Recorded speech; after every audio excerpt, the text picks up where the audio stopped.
येथील गणेश मंदिराचं टिळकांसोबत थेट नाते काय ऐकून आश्चर्य वाटलं ना? चला तर मग जाणून घेऊया.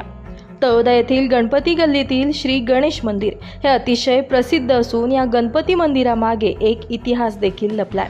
संस्थानिक श्रीमंत कृष्णराव आनंदराव बारगड जहागीरदार यांची मुंबई येथील सरदार गृह हॉटेल आत लोकमान्य टिळकांची भेट झाली होती. त्यावेळी त्यांच्यात भारत स्वतंत्र करण्याच्या मुद्द्यावर दोघांमध्ये विचारांचं आदान प्रदान व्हायचं.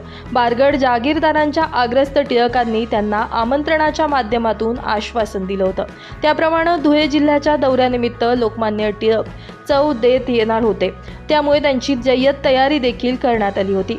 यावेळी एक सभेचं देखील आयोजन होतं. यातही ते मार्गदर्शन करणार होते. मात्र प्रवासात धुळ्याजवळ अचानक टिळक आजारी पडले. यामुळे टिळकांचे सहकारी विचारवंत न. चि. केळकर यांना त्यांनी पाठवलं. यावेळी त्यांनी ही सभा घेतली. स्वातंत्र्य संग्रामात टिळकांचा संबंध असल्यानं ब्रिटिश सरकारला राग आला. यावेळी खानदेशचे कलेक्टर नाईक यानं बारगडाचे शस्त्र जप्त करण्याचे आदेश देऊन या कारवाईत 5 बैलगाडा आणि दानपट्टा, धनुष्यबाण, छोट्या तोफा जप्त केल्या होत्या. 1 ऑगस्ट 1920 रोजी टिळकांच्या निधनानंतर बारगडची शाही पालखी टिळकांच्या प्रतिकारात्मक फोटो हातोडा नदीवर जाऊन विधी करण्यात आला होता. या प्रसंगी संपूर्ण तळोदा परिसरातील नागरिक उपस्थित होते. लोकमान्य टिळकांच्या मृत्यूनंतर संवत 1921ला 1 वर्षाच्या आत गणपती मंदिर बांधून या मंदिराच्या प्रवेश कमानीवर लोकमान्य टिळकांच्या संगमरवरी दगडाचा पुतळा बसवण्यात आला.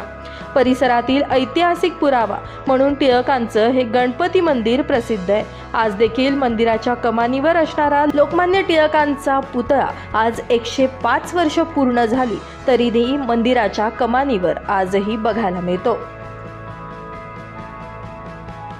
ब्युरो रिपोर्ट, आपला खबऱ्या न्यूज, नंदुरबार.